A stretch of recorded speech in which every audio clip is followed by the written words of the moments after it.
Hello, everybody. My name is Dennis Wise. I will be your instructor here for English 102 for the next 7.5 weeks. As you certainly have realized by this point, this is an online course. And if you've never taken an online course before, they're a little bit different kettle of fish. Obviously, there's no real face-to-face interaction. There's a lot of self-motivated work that goes along here. So as long as you're disciplined and self-organized enough to keep on track and keep ahead of assignments, it's actually a really nice experience because it is not necessarily working your own pace, but work whatever times that you like. There is a lot of contact in the student between the students in the class, especially with things like peer review, and of course I myself will be constantly available. But it is a little bit different getting used to an online course for the first time. So hopefully we make the transition as smooth as possible here. And of course I am here to help facilitate your online learning experience as much as possible. The second thing I would like to note about this online course is that it is also an accelerated course, which means that it is intense. Let's put it that way. So imagine in a normal 15-week course, this is exactly the same thing, except it goes twice as fast because it's compressed into half the time. So, for example, let's say that you do 9 to 12 hours per week in a 15-week face-to-face course, which is normal. You have to double that for this accelerated course. So instead of working 9 to 12 hours, you'll be working 18 to 24 per week just on this one course. So staying on top of things is really important here. And I do try to do everything I can to help you guys along with that. But without further ado, I just want to give you a quick introduction here, show you how to navigate this course so that you can do so as easily as possible. And really, once you get used to the system, it's relatively straightforward. It's not that difficult. So what I have here is the homepage that opens up as soon as you open up this course from D2L. We have our announcements page right here. I give announcements relatively frequently. They're always pretty small stuff, but always check out for that. Also on this homepage, you get our first textbook, which is, go down to the right-hand side, you have Writer's Help 2.0 right down here. You click through that and you have access to the book. Now, everybody should have access to that book immediately. It is charged automatically to your Bursar's account unless you opt out. But it is a book that you should be able to, access, as soon as you're ready and as soon as you open it up. And we do have multiple readings from Writer's Help 2.0 as we go along. But this is the course homepage, and across the top here, you're going to see the course nav bar. And this is really going to give you everything you really need to know. One of the more important things, obviously, grades. You click on grades, it will take you directly to our grades page. And you see that there's a lot of things are blank because nothing's been graded yet. No one's done anything. But you can always have, should always know exactly how you're doing at any given point in time. Just clicking this. I constantly update the grades, so it should always be up to date. Likewise, for assignments and discussions, those will be the two main vehicles by which you do your homeworks. You can click on each one and then upload your relevant discussion posts or assignment uploads, as the case may be. However, in practice, you might not actually need to click those links, because one of the good things about this course is that everything is interlinked in the course. So let's go to the content page. And this is probably right here going to be the most important thing for navigating this particular course. From here, you can access your discussion posts, your assignment uploads, all the shared Google Drive materials we have. So everything is linked here through the table of contents. And I want to draw your attention right off the bat to the left-hand side here, where we have the table of contents. Now, depending on what you will look, you can see individual homework assignments, or you can see general course information. Let's click on course information. And this will just give you a quick rundown of things like the course introduction, what the course is, my own personal bio, whatever the case may be. You can look at that at your leisure. I think a little bit more relevant right off the bat would be the course materials. So I already showed you Writer's Help 2.0. That was on our homepage. Here we have the other two textbooks that will be required for this course. One of these books is The Student's Guide to Foundations Writing. You should have access to this immediately unless you opt out, in which case you just click this link and follow the prompts and it will take you straight to the book. And then we have several readings from The Student's Guide to Foundations Writing, so it's pretty worthwhile. You might already have access to these books if you took English 101 and ordered Foundations Guide and Writer's Help 2.0. If you ordered these books for English 101, you do not have to get them again. You already have access to them, unless it's been like more than a year since you had them. The third book, technically it's not even really a book at all. It's really an external learning tool. It's called Eli Review. One of the things, because one of the weird things in online courses is that you don't never meet people face to face. You don't meet me face to face. Don't meet your classmates face to face. However, one of the ways we kind of build community, or at least we hope to for this course, is that there's going to be a lot of peer reviews and peer evaluations of each other's work. So you will get to know people relatively well just by becoming acquainted with their work. And Eli Review is a great tool that really streamlines the reviews process. Um, our particular raster code is this right here. You just simply click this link. You can get it through the university bookstore, but I believe it's cheaper on the website, and you can find the links for that as well, particularly in the user guide.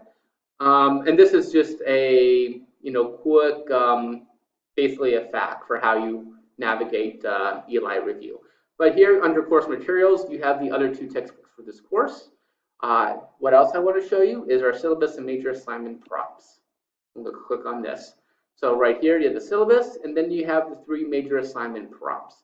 You simply click each particular prompt. It will take you directly to what the assignment sheet is. So for the first project, we get to do an annotated bibliography, and this gives you a rundown of what that annotated bib happens to be.